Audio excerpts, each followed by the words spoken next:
Hallelujah. Once again, greetings to all our brothers and sisters of Sunta Church. Haleluya, sekali lagi salam damai sejahtera kepada saudara-saudari sekalian di Sunter. This morning, we have discussed part 1 of Every Part Does Its Share. Pada pagi ini kita sudah bahas bagian pertama dari setiap orang memiliki tugasnya masing-masing. This afternoon, we'll continue with part 2, Nah, siang ini kita akan teruskan ke bagian yang kedua, which is honor one another. yaitu untuk saling menghormati. So the theme for this morning and this afternoon is actually working for God, right? Jadi tema dari tadi pagi sampai siang ini adalah bekerja untuk Tuhan. I chose hymn 194 mainly because of the meaning in English. Saya pilih Kidung 194 karena arti dalam Kidung Rohani bahasa Inggris. Because in English it says, let's work, we'll work till Jesus comes. Karena di bahasa Inggris itu liriknya itu kita mau kerja sampai Tuhan datang. But in the Chinese it says, we'll rest in, we have the heavenly rest.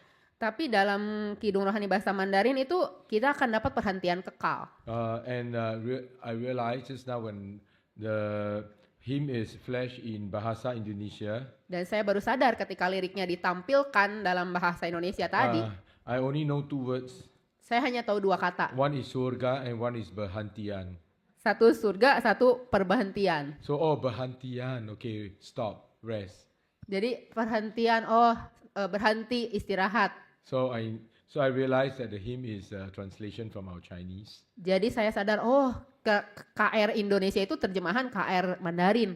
So it's not about working, it's about resting. Jadi bukan mengenai bekerja, tapi mengenai beristirahat. But it doesn't matter. Tapi gak apa-apa ya. In order for us to be able to rest in the kingdom of heaven, supaya kita bisa istirahat di sorga, we have to finish our work. Terlebih dahulu kita harus selesaikan kerjaan kita. Do you realize that the 4th commandment, the 7th commandment, takes a lot of space in the Bible? Apakah kita sadar bahwa hukum keempat tentang Sabat itu mengambil banyak sekali tempat dalam Alkitab? Whether we read it from Exodus chapter 20 or Deuteronomy chapter 5, baik kita baca dari Keluaran 20 atau Ulangan pasal 5, the 7th commandment takes the most number of verses, the greatest space. Hukum tentang Sabat itu memakan area dan nomor ayat paling besar. So the 7th commandment is not about resting only. Jadi perintah Sabat itu bukan hanya mengenai istirahat. If you read it carefully, it's about finishing your work. Kalau kita baca baik-baik itu mengenai menyelesaikan tugas. It says 6 days you shall work and finish it. Katanya 6 hari kerja dan selesaikan. Right? It doesn't straight away say you must not work on Sabbath day. Jadi tidak langsung dikatakan hari Sabat kamu jangan kerja. Yeah, it begins by saying honor the Sabbath, keep it holy. Tapi dimulai dengan kuduskanlah hari Sabat. How? Bagaimana? How do we honor the Sabbath and keep it holy? Bagaimana caranya kita menghormati dan menguduskan hari Sabat? The first thing he says is 6 days you do your work and finish it. Yang pertama adalah 6 hari itu kita harus kerja dan selesaikan. So finishing your work in 6 days is part of the 4th commandment. Jadi menyelesaikan tugas kerjaan kita dalam 6 hari itu bagian dari perintah keempat. Everyone has work to do. Setiap orang punya pekerjaan. But if we put it off, first day we put it off, second day we put it off, third day we put it off. Tapi kalau kita malas hari pertama nggak mengerjakannya, hari kedua nggak mengerjakannya. And then 4th day we start to work, but we work so slowly. Tapi hari keempat kita mulai kerja, tapi kerjanya lamban. By the time it comes to sunset on Friday, the 6th day, Ketika hari kelima, hari keenam mulai matahari terbenam, half of your work is still not done. masih ada setengah kerjaan kita belum selesai. Sorry, I cannot attend Friday night evening service. Aduh maaf, nggak bisa ikut kebaktian Sabat hari Jumat. Then you try to finish all your work. Kok kenapa belum selesaikan kerjaan? Sorry, Saturday morning I also cannot come. Aduh maaf, Sabat pagi rush. nggak bisa datang juga, nggak bisa. I cannot finish my work. Aduh soalnya kerjaan belum selesai. By the time you finish your work, you come for your Sabbath afternoon service. Waktu kerjaan kita selesai lalu datang Sabat siang, The moment you come into the church hall, ketika kita datang ke aula gereja, Amin, your last chorus finish. Nyanyian terakhir itu selesai. Amin. So you keep the Sabbath? Jadi apakah kita menguduskan hari Sabat? No. Tidak. Not because you are working on the Sabbath, but because you don't work on the first 6 days. Bukan karena kita kerja hari Sabat, tapi karena kita tidak kerja selama 6 hari. So when you sing Psalm 194, Jadi ketika kita nyanyi 164, yeah, berhentian. 194 tempat berhentian. Berhentian is not rest, it's stop. Berhenti itu bukan istirahat, tapi berhenti. Correct or not? Benar nggak? It's not rest, it's stop. Bukan istirahat, tapi berhenti. Shabbat is the same meaning. Sabat itu sama artinya. Shabbat is not rest. Sabat itu bukan istirahat. Shabbat is stop. Sabat itu berhenti. So it is rest, but it is rest because you stop. Iya istirahat, tapi istirahat karena berhenti. It's not rest because you rest. Bukan istirahat karena kita istirahat. Remember that Shabbat is rest because you stop. Ingat, Sabat itu istirahat karena kita berhenti. So when you say you stop means you already start. You do something, you are doing something. Kalau kita mencapai titik berhenti, berarti kita tuh ada titik mulainya. If you are not doing anything, there's nothing to stop. Kalau kita tidak mulai apa-apa, berarti nggak ada yang diberhentikan. So in order for us to earn the heavenly rest, Jadi untuk kita bisa mendapatkan perhentian surga, we have to work for God. kita harus kerja untuk Allah. Then we rest. Barulah kita bisa In istirahat. Revelation chapter 14 verse 13, Di Wahyu pasal 4 ayat 13, it tells us that blessed are those who die in Christ. diberkatilah orang-orang yang istirahat di dalam Tuhan. Why? Kenapa? Because they rest from their labors. Karena mereka beristirahat dari jerih payah mereka. So that rest has to do with labor. Jadi istirahat itu berhubungan dengan jerih payah. And because they have labored for the Lord, Karena mereka sudah jerih payah untuk Tuhan, so their works follow them. maka pekerjaan mereka itu mengikuti mereka. So if we have not been working for God, Jadi kalau kita tidak bekerja untuk there Allah, is no berhentian to talk about. maka kita tidak usah ngomongin lagi tentang And istirahat. then also when, I don't know whether you go there, if you go there you'll be very poor, you got no rewards. Dan saya tidak tahu apakah kita bisa sampai di surga. Kalaupun sampai di Ya. surga, kita sangat miskin, tidak ada upah. Nothing follows you. Tidak ada yang mengikuti kita. So brothers and sisters, Jadi saudara-saudari, Psalm 194 is very, very interesting. 194 ini sangat istimewa, sangat menarik. Because you can see in English and you can see in Indonesia and it still means the same thing. Karena bisa nyanyi lirik bahasa Inggris, lirik bahasa Indonesia, tapi maknanya sama. Let us work till Jesus comes. Mari kita kerja sampai Tuhan Yesus datang. Till Jesus comes Sampai Tuhan Yesus datang.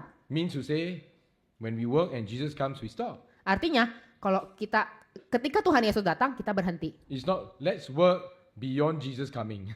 Bukannya kerja setelah Tuhan Yesus datang, Let's work until Jesus comes. tapi kerja sampai Tuhan Yesus So datang.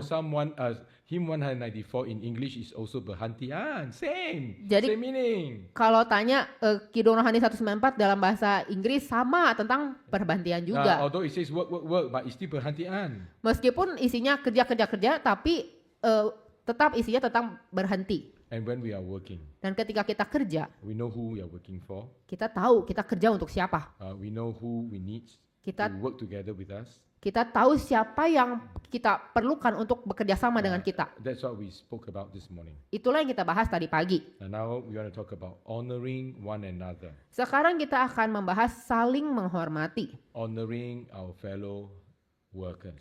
Menghormati rekan sekerja kita. And I like to base this this afternoon's sharing on a story that can be found in 1 Samuel. Saya akan mendasarkan pembahasan Alkitab kita siang ini dari 1 Samuel. But before we turn to that story, Tapi sebelum kita masuk ke cerita itu, let's turn to 1 Corinthians. kita terlebih dahulu buka 1 Korintus. 1 Corinthians chapter 12, 1 Korintus pasal 12 verse 21 and 22. ayat 21 dan 22.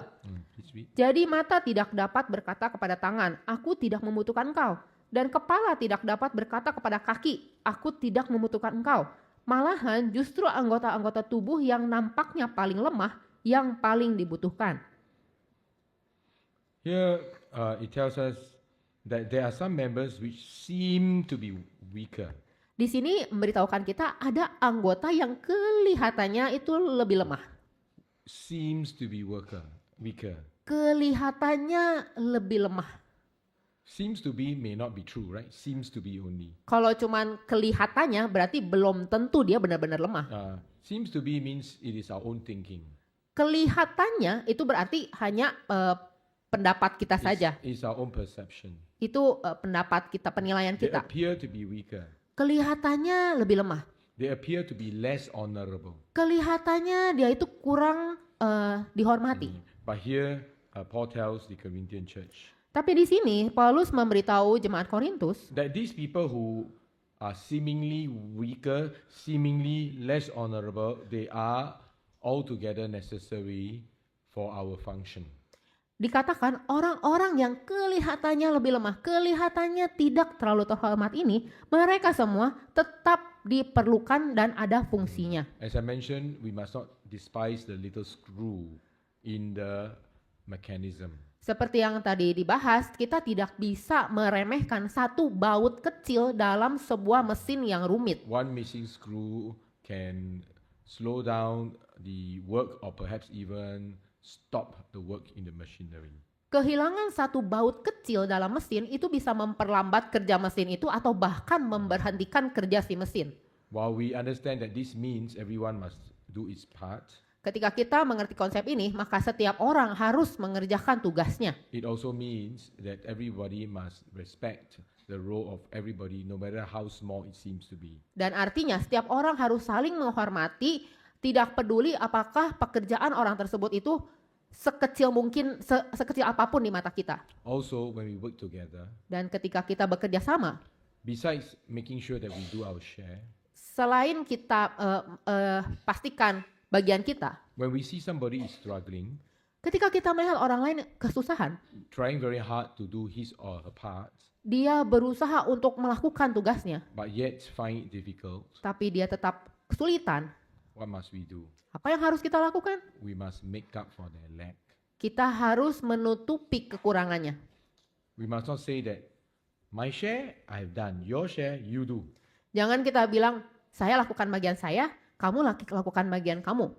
Paul says to the church in Galatians, Paulus berkata pada jemaat Galatia, everyone must bear his burdens. setiap orang harus mengemban tugasnya masing-masing. But after saying that, Tapi setelah dia mengatakan itu, he said, let's bear each other's burden.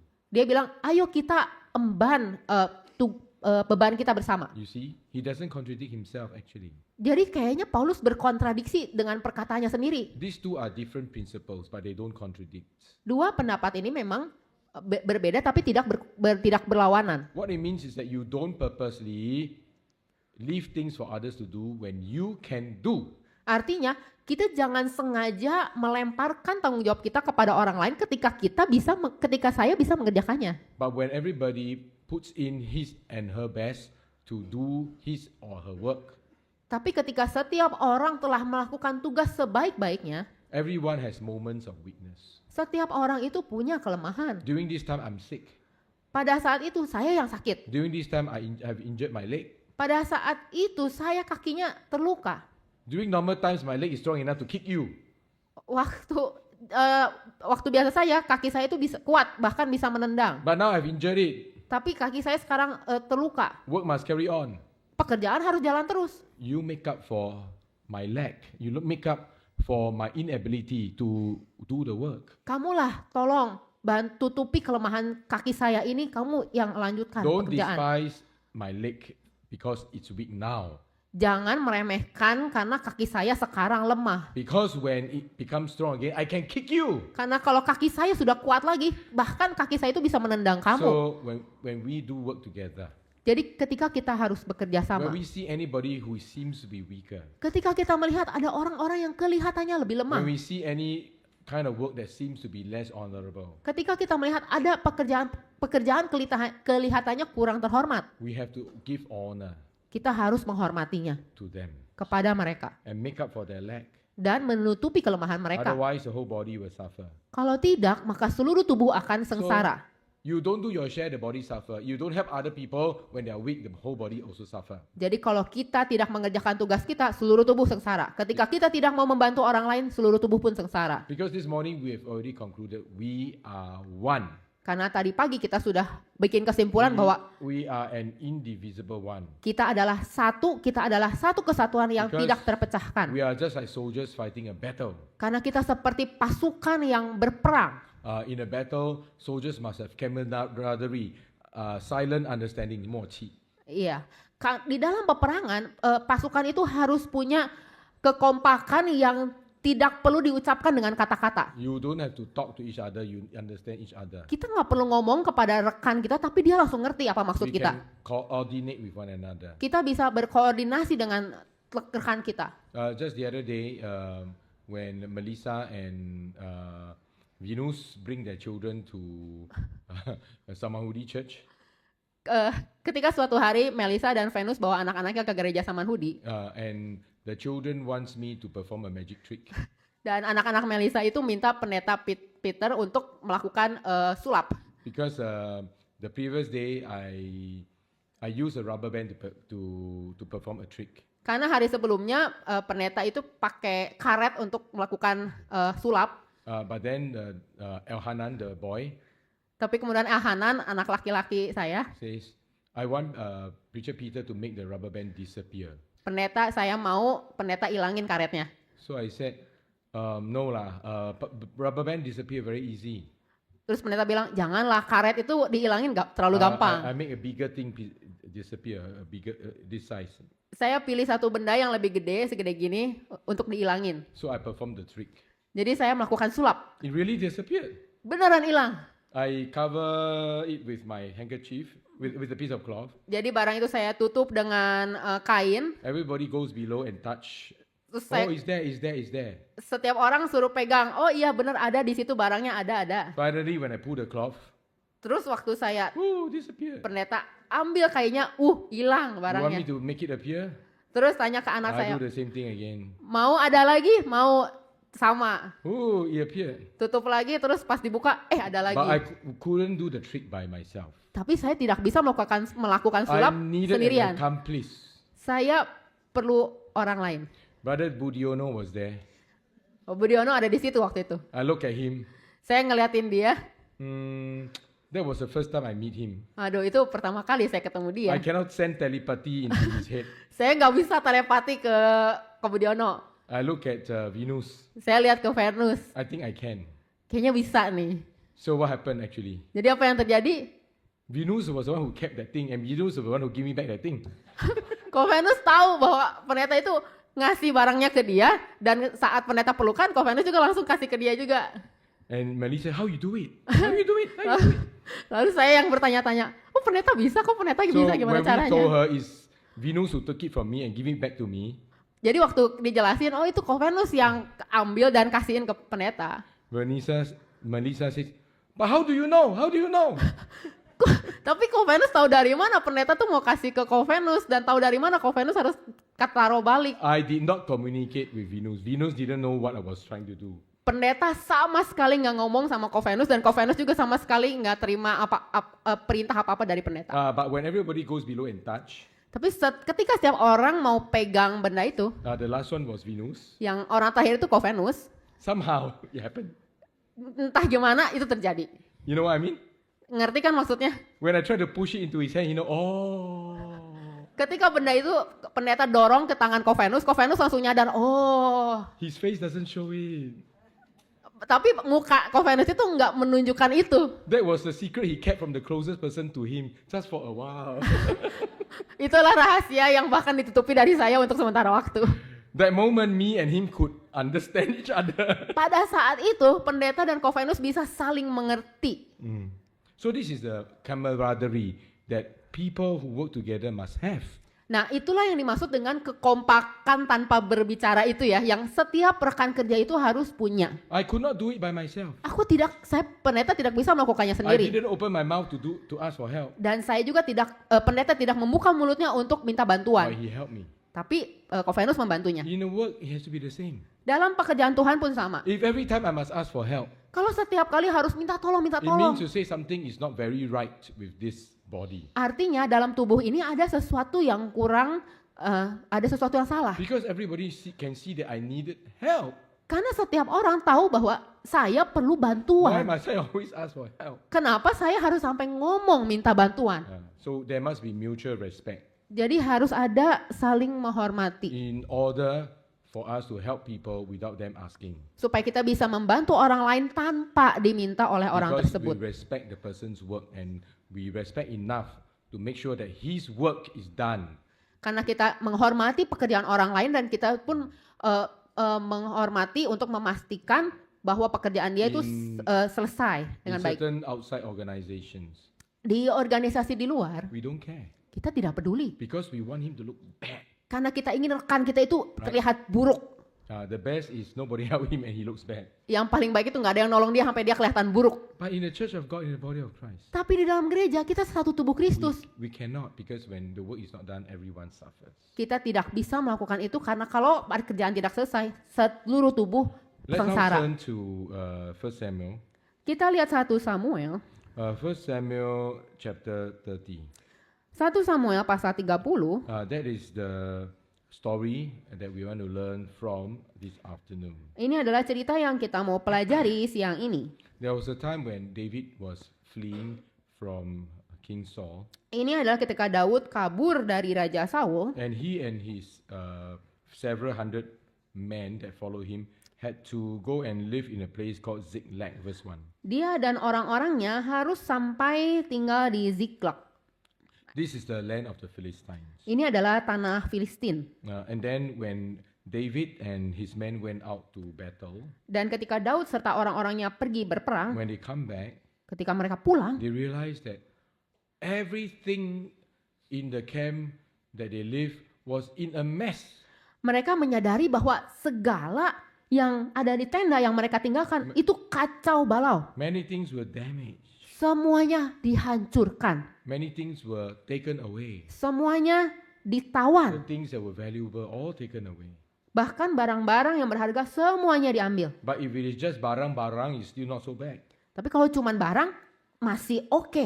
But it's children and their mothers, the wives, all taken away. Tapi juga anak-anak, ibu-ibunya, istri-istrinya, semua ditawan. Verse 2, taken away captive the women and those who were with them. Perempuan dan semua orang yang ada di sana ditawan. From small to great. Dari tua dan muda. Thank God they did not kill anyone.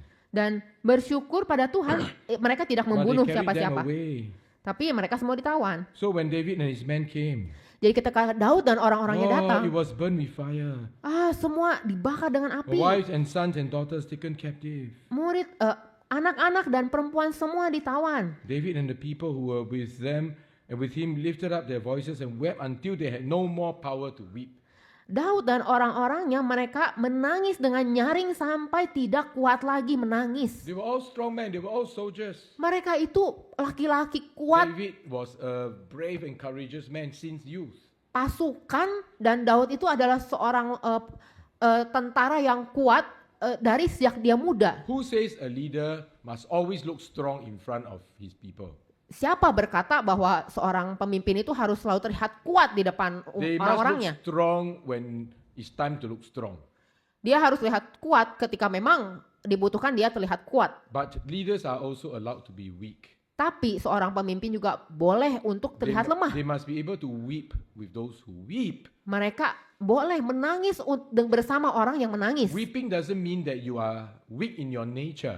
Menangis bukan berarti kamu bersifat lemah. Weeping means you are human. Menangis berarti kamu manusia. And you have moments when you are sorrowful. Dan kamu punya waktu untuk ketika There kamu are berduka. moments when you feel weak. Ada waktunya kamu merasa lemah. And you identify yourself with those people who are weak at that moment. Dan kamu merasakan kesedihan itu bersama-sama You orang are yang one with berduka. them. Kamu bersama dengan mereka. So when they are weak, you are weak too. Jadi ketika mereka lemah, kamu pun lemah. But as a leader, your weakness must quickly turn to strength. Tapi sebagai pemimpin, kelemahanmu harus cepat berubah menjadi So- kekuatan. The people were worn out for weeping. They weep until they no more strength, including David. Jadi orang-orang itu menangis dengan nyaring sampai tidak kuat lagi menangis, termasuk Daud. Look at what Paul says. Apa yang Paulus katakan? 2 Corinthians, you keep your bookmark here. Kita tandai 1 Samuel 30. 2 Corinthians chapter 11, Kita buka 2 Korintus pasal 7. chapter 29, verse 29 and 30. 2 Corinthians 2 Corinthians 11, 2 Korintus 11 verse 29 and 30. ayat 29. Can you? Jika ada orang merasa lemah, tidakkah aku turut merasa lemah? Jika ada orang tersandung, tidakkah hatiku hancur oleh duka cita? Jika aku harus bermegah, maka aku akan bermegah atas kelemahanku. Paul, the great apostle, said, "Who is weak and I am not weak?" Paulus, rasul yang besar berkata, jika ada orang merasa lemah, aku akan merasa lemah juga. That's why I say, as a leader, you are also allowed to be weak. Itulah mengapa dikatakan seorang pemimpin juga boleh untuk Not lemah. only are you allowed to be weak, but you must also join in the weeping Bukan hanya of your weaker people. boleh merasa lemah, tapi juga harus ikut berduka cita dengan orang-orang yang berduka cita. So who is weak? And I'm not weak, I'm also weak. Jadi siapa yang tidak merasa lemah, yang tidak akan aku turut merasa juga lemah. But the difference is this. Tapi bedanya di sini. Paul says, Paulus berkata, when I'm weak, I'm strong. ketika aku lemah maka aku You kuat. see, who is weak and I'm not weak? Siapa yang lemah dan aku tidak turut merasa lemah? But when I'm weak, I'm strong. Tetapi ketika aku lemah, aku kuat. Meaning to say that it is when you are weak that you put in more trust in God. Artinya ketika aku lemah, aku percaya lebih lagi kepada Allah. It is when you are weak, you realize that you cannot trust your own strength. Artinya ketika aku lemah, aku tidak bisa percaya kepada kekuatanku sendiri. When a person keep on trusting his own strength, Ketika seseorang terus percaya pada kekuatan sendiri, then when he's weak, maka ketika dia lemah, he will become weaker. dia akan menjadi lebih lemah. But when a person trusts in God's strength, Tapi ketika orang percaya pada kekuatan Allah, when he is weak, he becomes strong. ketika dia lemah, maka dia That was menjadi kuat. what Paul was. Itulah yang Paulus lakukan. And that was what David was. Itu pun yang Daud He lakukan. was strong at the moment, at a precise moment when he was weak. Dia menguatkan kepercayaannya ketika dia lemah. And he wept until he had no more strength. Dia pun menangis sampai tidak kuat His lagi. own wives, his own children were taken. Istrinya, anak-anaknya ditawan. And as a leader, he would feel that he is responsible for his men. Dan sebagai pemimpin, dia merasa bertanggung jawab atas orang-orangnya. Whose burden is greater? Siapa yang bebannya lebih One banyak? of the followers of David Sa- or David himself? Satu dari orang-orang Daud atau Daud itu Of sendiri? course, but David himself. Tentu saja Daud yang bebannya If I'm lebih a berat. follower, my burden is just my own burden. Kalau saya pengikut Daud, beban saya hanya beban saya sendiri But saja. if I'm David, Tapi kalau saya Daud, my burden is my burden plus the 600, 800 men under me. beban saya adalah beban saya sendiri ditambah beban 600 atau 800 orang yang mengikuti saya. At that time, he had 600 or more men. Waktu itu dia membawa 600 lebih laki-laki. Burden was much, much greater. Maka beban Daud itu jauh lebih berat. And so in verses 6 to 8, Jadi ayat 6 sampai we, 8 we see the test of a true leader. kita lihat ujian dari pemimpin sejati. Because when the people were greatly distressed in verse 6, Ketika orang-orang sangat sengsara di ayat they will 6, say, "Oh, because of David's fault, let's take a stone and throw at him. Stone him." ini semua gara-gara Daud, ayo kita lempari Daud dengan batu. David was already grieved enough, Daud itu sudah sangat-sangat berduka and his sense of responsibility would make him grieve even more. dan rasa tanggung jawab dia membuat dia lebih berduka cita lagi. But now you want to stone me. Tapi sekarang malah mau dilempar batu pula. But what did David do? Apa yang Daud lakukan? David found strength in the Lord. Daud menguatkan kepercayaannya kepada Tuhan. This is a very important phrase. Ini adalah ayat yang sangat penting. The people wanted to stone him Orang-orang mau melempari dia dengan batu because they couldn't find strength. karena mereka tidak menemukan So kekuatan. they find strength in venting the anger at the very man who was leading them. Jadi mereka melampiaskan kekuatannya, kesengsaraannya kepada orang yang dia merasa ini biang keroknya. Get rid of my frustration by stoning him. Then I feel better. Melampiaskan frustasinya supaya saya merasa lebih baik.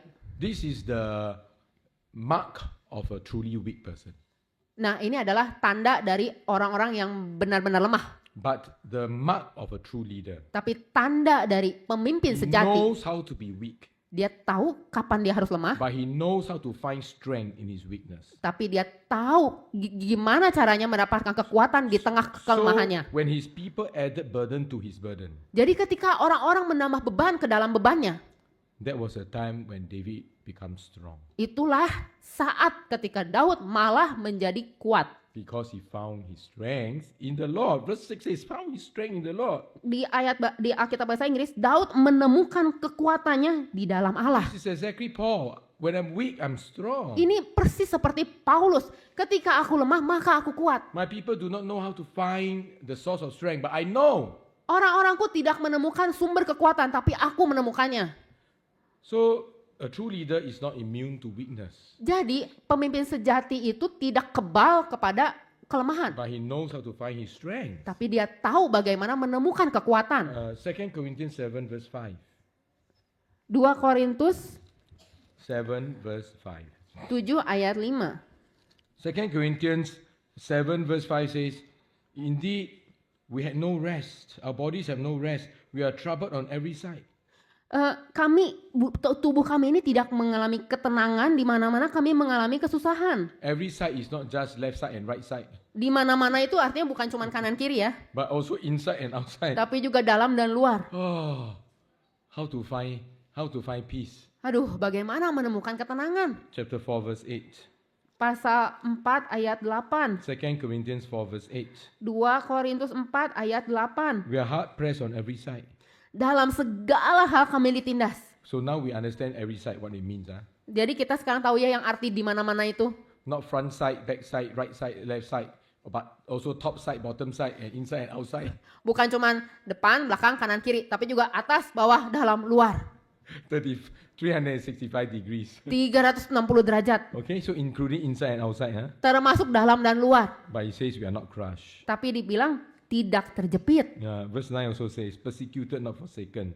Dianiaya tapi tidak ditinggalkan. Struck down and not destroyed. Dihempaskan tapi tidak binasa. All the negative things, Paul has a positive thing to say.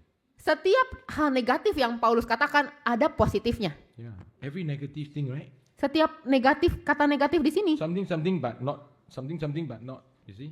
diapakan tapi tidak. And then 16 and 17. Lalu 16 dan 17. From verse 16 and 17, it says, from now on, we regard no one according to the flesh. Sebab itu kami tidak tawar hati meskipun manusia lahir ya, kami semakin merosot. Because we now know Christ as He is. We have true knowledge of Christ. Karena Sorry.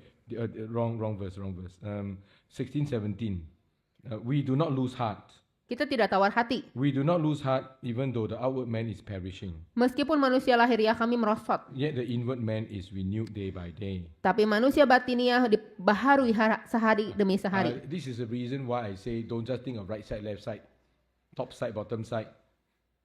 Oleh sebab itu tadi saya katakan jangan cuma mikir depan, belakang, kanan, kiri, atas, bawah. We must remember inside and outside. Kita harus ingat dalam dan luar. If we have trouble inside and outside, it seems to be very terrible, right? Kalau kita punya masalah juga dalam dan luar, itu kelihatannya sangat menakutkan. No. It is precisely because you understand inside, outside that you can find strength. Tapi sesungguhnya kalau kita mengerti dalam dan luar, itulah kita bisa menemukan If you have kekuatan. problem left side and right side, Kalau kita punya masalah kanan kiri, the strength doesn't come from left side or right side. kekuatan itu tidak datang dari kanan If kiri. you have your problem coming from top and bottom, Kalau punya masalah dari atas bawah, where is your strength? di mana kekuatan kita? Bottom or top? Bawah atau atas? But when you have your problems inside and outside, Tapi kalau kita punya masalah dalam dan luar, your strength kekuatan kita is from the inside. adalah dari dalam. Inside weakness is the most terrible weakness. Kelemahan dari dalam adalah kelemahan yang paling menakutkan. Outside weakness is nothing much compared to the inside weakness, right? Kelemahan luar itu tidak sebanding dengan kelemahan dari dalam, kan? But it is also from the inside that you find strength. Tapi justru dari dalam jugalah kita bisa menemukan kekuatan. And therefore, over here, verse 16 tells us, Jadi dari 16 ini memberitahukan our kita. outside is wasting away, Luar kita itu merosot, but our inside is renewed day by day. tapi batiniah atau dalam kita dibaharui hari ke hari. What is the secret of strength? Jadi apa rahasia dari The kekuatan? secret of strength is what is inside you. Artinya apa yang ada di dalammu. How much do you work your inner strength?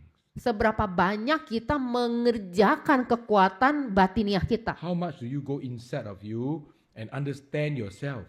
Seberapa banyak kita masuk ke dalam diri batiniah kita dan mengerti diri kita. And how deep is God in your life? Dan seberapa dalam Allah dalam hidup kita. If God is only on your skin, Kalau Allah hanya di kulit saja, we cannot stand.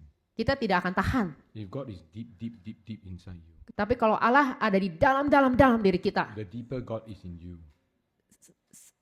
The deeper God is in you, kalau Allah yang semakin dalam itu ada di dalam diri kita, the greater will be your strength. maka kekuatan kita akan lebih besar. Then our insight is renewing every day. Maka batiniah kita akan dibaharui hari ke hari. So verse 17 says, Jadi ayat 17 our light mengatakan, affliction is for a moment.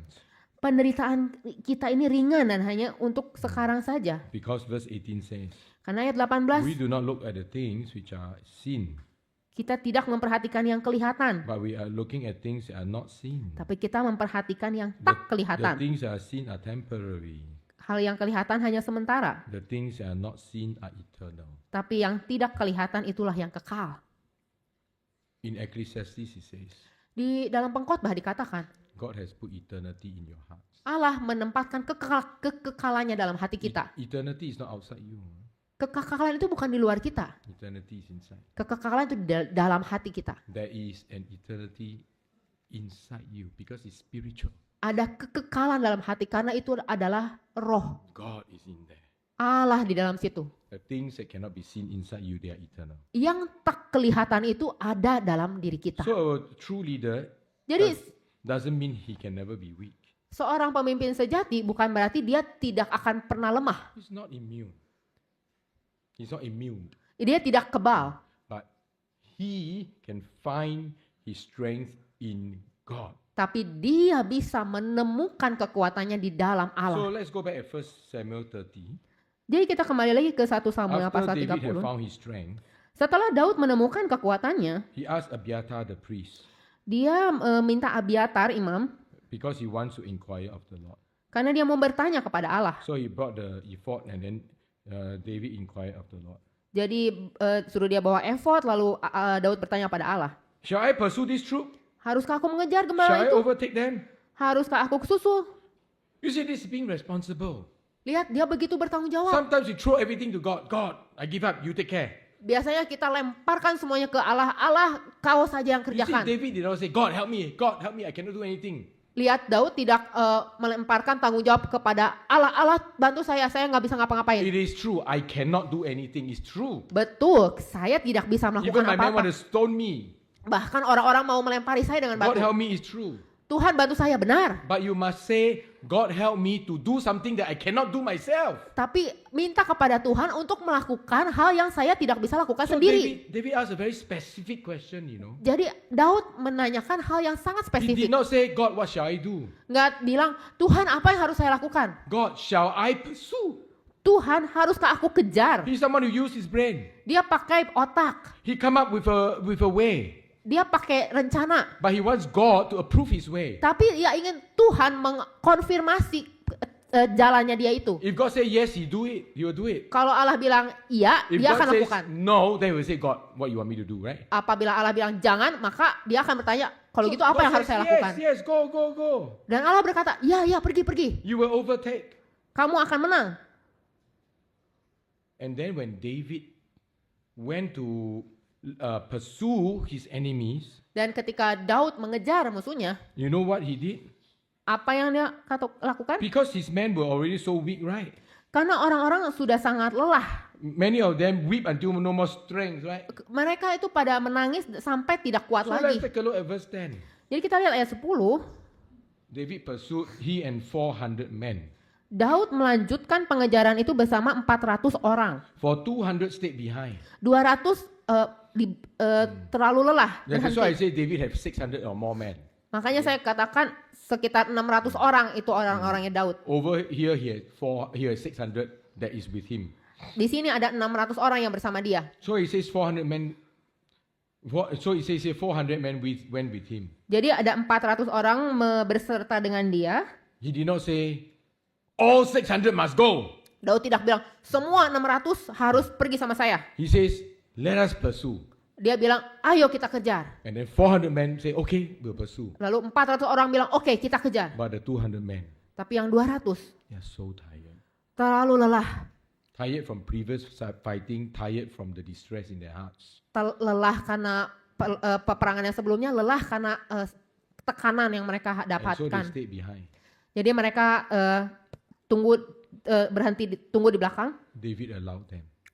Dan Daud memperbolehkannya. David did not force them. Daud tidak memaksa mereka. This was the respect that David had. Although he was a leader, he respected his men. Inilah kita bisa melihat Daud menghormati orang-orangnya. Meskipun Daud adalah pemimpinnya, tapi Daud menghormati orang-orang yang lemah. So from this first point, Jadi dari poin pertama we ini, see the weak people, kita lihat orang-orang yang lemah. but we see the strengthened leader. Tapi kita bisa melihat pemimpin yang dikuatkan. Strengthened leader, not just strong leader, but strengthened leader. That means weak and become strong. Bukan pemimpin yang kuat, tapi pemimpin yang dikuatkan. Artinya dia tadinya lemah, tapi lalu menemukan kekuatannya. And when we read on the story from verse 11 to 25, Lalu kalau kita lihat baca 11 sampai 25, we see the wicked people being defeated. kita lihat orang jahat itu sudah dikalahkan. And then we see the righteous people being united. Dan kita lihat orang-orang benar itu bersatu kembali. Unity is very important. Persatuan itu sangat penting. So let's look at 11 to 15. Kita lihat 11 sampai 11 to 15. 15, the people when they pursued, they found one Egyptian servant. Dia ketika mereka mau mengejar, mereka ketemu satu orang hamba Mesir, budak Mesir. And then they brought this Egyptian to David. Lalu dibawa budak Mesir ini kepada Daud. This Egyptian man was injured, he was weak. Pemuda Mesir ini terluka dan lemah. So they didn't know who he was. Mereka tidak tahu siapa They ini. don't know whether he was an enemy or not also. Mereka juga tidak tahu ini orang tuh musuh atau But they bukan. saw a weak man. Tapi mereka melihat ada orang yang lemah nih. So they gave him water, they gave him a piece of cake of figs and 2 clusters of raisins. Jadi mereka memberikan air, memberikan kue ara. And then when his strength came back to him, Dan ketika kekuatannya kembali, because for 3 days he had neither eaten nor drunk. karena sudah 3 hari si orang ini tidak makan minum. Only after giving him food and helping him did they ask, who are you actually? Setelah memberikan makanan, minuman dan dia segar kembali, baru tanya, kamu itu siapa? Which side do you belong? Kamu itu di pihak mana? They said, oh, I am an Egyptian. I am the servant of an Amalekite. Nah, dia bilang, aku seorang pemuda Mesir, budak kepunyaan orang Amalek. What did they do? Apa yang mereka lakukan? They didn't say, oh, then I should have saved you. Dia bilang, oh kalau gitu harusnya saya nggak selamatin kamu. They take it as God giving them the opportunity Tapi to mereka, know what to do. mereka melihat ini kesempatan dari Tuhan, jadi tahu apa yang harus dilakukan. Because this man said, Karena pemuda ini berkata, because I fell sick 3 days ago, karena 3 hari yang lalu saya sakit, my master left me alone. tuanku meninggalkan aku. You see, wicked people are like that. Lihat, orang jahat tuh seperti itu. They don't respect their servants. Mereka tidak menghormati They don't pelayannya. respect fellow human beings. Mereka tidak menghormati sesama You manusia. are sick. I don't want to waste my time on you. I don't want to waste my food on you. Kamu You just stay here. kamu sakit ya, saya nggak mau buang-buang makanan saya buat I have kamu, so many buang-buang other servants. waktu. One servant less, never mind. Saya No punya need to feed you. saya punya banyak pelayan, hilang satu, udahlah ngapain saya pelihara No kamu? need to waste medicine on you. Nggak usah buang-buang uang obat untuk kamu. So these are wicked people. Ini orang jahat. And because of their wickedness, they get defeated. Dan karena mereka jahat, makanya mereka kalah. Because their wickedness left this servant behind. Karena orang jahat itu meninggalkan pemuda ini. And so verse 15, Jadi ayat 15, David was a smart man. Daud orang pintar. Now, you must understand, David did not feed him in order to make use of him. Kita harus tahu, Daud itu kasih makan bukan untuk memanfaatkan dia. David fed him first as a human being. Daud kasih makanan itu karena dia manusia. But now he realized that he had helped an enemy's servant. Tapi sekarang Daud sadar, oh ini budaknya musuh, budak si So musuh. verse 15 says, can you take me down to this troop? Jadi Daud bertanya, dapatkah engkau menunjuk jalan kepada gerombolan itu? And so the servant said, Dan hamba itu okay, berkata, I take you to my troop, oke, saya pimpin kamu ke gerombolan but you saya, cannot kill me. tapi jangan bunuh saya ya. David promised him. Dan Daud berjanji. Because David was a righteous man, David wasn't prepared to go and kill him, right? Karena Daud orang yang benar, dia tidak bermaksud untuk membunuh dia. So the rest of the story you know lah. Jadi sisa ceritanya saudara tahu ya. This man took them, and then David and his men managed to have victory over the Amalekites because of this abandoned Egyptian servant. Jadi si pemuda Mesir ini kasih tahu Daud kemana gerombolannya pergi, lalu Daud dan orang-orangnya menang, mendapatkan kemenangan yang besar karena pemuda yang terbuang ini. So this Egyptian servant was a God sent. Jadi pemuda Mesir ini adalah dikirim oleh Allah. But you will not be able to benefit from what God has given you if you are not kind. Tapi kita tidak akan mendapatkan manfaat dari utusan Allah kalau kita tidak terlebih dahulu baik. Kebaikan kita itu terbayar. Their kindness to an enemy paid. Kebaikan kepada musuh itu terbayar. But then the membuahkan hasil. But then the unkindness of the Amalekites towards the servants harmed them. Tapi karena kejahatan orang Amalek kepada budaknya itu yang membuat kekalahannya sendiri. A lesson for us. Ini pelajaran buat kita. Even when you know a person is your enemy. Kalau bahkan kita tahu seseorang itu musuh kita. But when the enemy is already in trouble. Tapi kalau musuh kita sudah dalam sedang kesusahan, butuh pertolongan. Be kind. Berbaik hatilah. Israel also treats suicide bombers, that never managed to die. Serious. I am a suicide bomber. I go and bomb Israel, then I never die. Then the Israeli hospital saved me. Kalau bawa bom bunuh diri ke Israel itu ditolong juga oleh orang-orang Israel. Serious. Okay, so kindness to an enemy pays. Jadi kebaikan kepada musuh itu akan membuahkan hasil. But unkindness to your own servant does not pay. Tapi kejahatan kepada budak kita sendiri itu akan membawa kejahatan bagi kita juga. So as human beings, jadi sebagai manusia, we must have care and respect for those who are weary, those who are weak. Kita harus menghormati mereka yang lemah. Why? Kenapa? Because when we are weak, God helped us. Karena ketika kita lemah, Tuhan membantu kita. When we are tired, God nourished us. Ketika kita lelah, Tuhan menyegarkan kita. So out of gratitude to God, we must help those who are weak. Jadi atas dasar rasa syukur kita kepada Tuhan, kita harus membantu yang lemah. And David was such a man.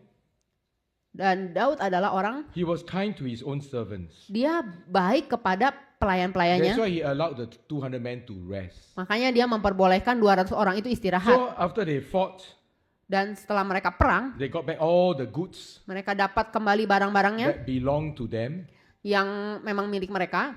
They went back to their own camp. Mereka balik ke kemah mereka. And then verse 21 to 25. Lalu ayat 21 sampai 25. There are some people who followed David to battle.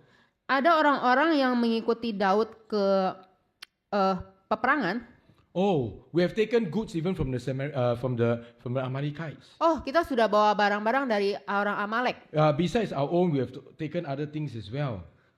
Selain yang kita selain jarahan kita sendiri. Don't let these people share. Nah, jangan dibagi kepada orang-orang ini. Give them their wife and their children. Kasih saja istri dan anak-anak mereka kepada mereka. But the spoils we have taken from the Amalekites, they have no share. They didn't fight with us. Tapi jarahan yang kita dapat dari orang Amalek, jangan kita bagi ke orang-orang yang istirahat itu. Mereka nggak dapat bagian. The Bible call these people wicked and worthless. Dan Alkitab mengatakan orang-orang ini adalah orang-orang yang verse 22. Orang jahat dan orang dursila. Orang-orang yang nggak mau berbagi itu Alkitab mencatatkannya sebagai orang jahat dan orang dursila. They are just like the Amalekites. Karena orang-orang ini seperti orang Amalek. This servant has been serving me so long, but because he's sick, I don't care. Orang Amalek kan hambanya sakit, jadi saya tidak peduli. The 200 people have been fighting a lot of battles with me, with us. Nah, 200 orang ini sudah sebelumnya sudah melakukan peperangan bersama-sama. But this particular time, they are so weak. Tapi just this time, they are so weak. Hanya saat itu saja mereka itu terlalu lelah. So we don't want to share our spoils with them. Jadi nggak mau bagi jarahan dengan mereka. This is being unkind to your fellow workers. Ini sebuah tindak kejahatan kepada rekan sekerja kita. David was a righteous leader. Daud adalah pemimpin yang benar. He says no. Jadi Daud berkata tidak. Those who go and fight and those who jaga all the goods, all the weapons, jaga these things in the camp, they will have the same reward. Mereka yang pergi bersamaku dan mereka yang jaga barang-barang di sana akan mendapatkan upah yang sama. And David says not only for this time. Dan Daud berkata bukan hanya untuk hari ini. I will make it a law. Aku akan membuatnya So sebagai next time when hukum. David become king, this become a law. Jadi ketika Daud menjadi raja, ini menjadi hukum. That those who fight and those who guard, they are doing the same kind of important work, they receive the same reward. Jadi mereka yang pergi berperang, mereka yang menjaga barang, mereka semua mendapatkan upah yang sama. Earlier on in chapter 25, Sebelumnya di pasal 25 verse 13, ayat when they 13, were fighting a war, ketika mereka berperang, David actually happened to say, okay, we need people to guard the weapons and the food supplies. Daud itu memang berkata, oke, kita memang perlu orang-orang yang harus menjaga barang-barang dan senjata. And he divided exactly the same way. 400 people go and fight, 200 jaga. Dan Daud melakukan pembagiannya itu sama, 400 pergi berperang, 200 jaga. Here it happened to be the same. Dan di pasal 30 kejadiannya sama. 400 strong enough to go and fight, 200 weak, so they jaga. 400 cukup kuat untuk pergi berperang dan 200 tinggal untuk menjaga barang. So over here, David says in 24, right? Jadi di ayat 24 Daud berkata, As is his part who goes down to the battle, so shall his part be who stays by the supplies. bagian orang yang tinggal dekat barang-barang adalah sama seperti bagian orang yang pergi berperang, itu akan dibagi sama-sama. Remember this morning we mentioned that Moses did not fight, but he did a very important thing behind the scene. Kita ingat Musa tidak ikut berperang, tapi dia melakukan hal yang penting. His role was important. Perannya sangat penting. So the 200 men's role also important. Jadi peran dari 200 orang yang tinggal itu penting It's not only sekali. those who are frontline are important. Bukan hanya yang pergi berperang yang penting. So for those of us here seated here Jadi bagi kita yang sekarang duduk di sini, who are 60 years and above, yang 60 tahun ke atas, like myself, I'm turning 62. seperti saya sendiri, saya sudah mau 62. Our brains are better than those people who are young. Apakah otaknya lebih baik daripada mereka Melissa yang knows it very well. daripada otak orang-orang muda? Just now during the seniors fellowship, Tadi waktu persekutuan lansia, all the brains of all the old uncles and aunties better than her brain. otak para oma opa itu lebih baik daripada otak saya. So we become the 200. Jadi siapa yang jadi 200 orang? Melissa and Venus become the 400. Melissa dan Venus jadi yang 400 orang. We receive the same reward. Tapi semuanya sama-sama dapat upah yang sama. There's a story. Jadi ceritanya, There was a toothpaste factory. ada sebuah perusahaan pasta gigi. They face a problem. Dia bertemu masalah. A lot of the customers lodge a complaint. Banyak customernya itu yang komplain. I buy 1 dozen toothpaste, Saya beli satu lusin pasta gigi, but 2 of the boxes inside empty. tapi dua kotak kosong, nggak ada odolnya. Something wrong with the factory machine. Jadi ada kesalahan dalam mesin pabrik itu. Box toothpaste, box toothpaste, box toothpaste, but some no toothpaste. Jadi harusnya kan kotak odol, tapi ini ada kotak yang nggak ada odolnya. So the CEO say, no, our name must not suffer. Jadi Must solve this very quickly. Jadi CEO-nya bilang, oh nggak bisa kayak gini terus, kita harus mencari solusinya. So he called all the top people. Jadi dia panggil orang-orang yang Top people. orang-orang petinggi-petinggi. Nowadays top people a lot are very young, Uh, because they have what? Masters lah, whatever lah. Petinggi perusahaan tuh sekarang orang-orang muda ya, karena mereka tuh S3, So S2. they tell the CEO, we have not enough manpower. Jadi mereka berkata pada CEO, aduh kita orang nggak cukup nih. Pay for outside people to solve the problem for us. Kita bayarlah orang pihak ketiga dari luar untuk bantu kita mencari solusinya. And so outside people come in. Jadi orang luar datang. We use technology, high tech. Oke, kita pakai teknologi tinggi But untuk, you need money. tapi kita perlu uang, $8 million. perlu pengetahuan. Okay. So they develop something. The assembly line move. The assembly line move. Jadi ada mesin jalur perakitan yang gerak-gerak itu Okay. jalan. Okay, box toothpaste, box, move.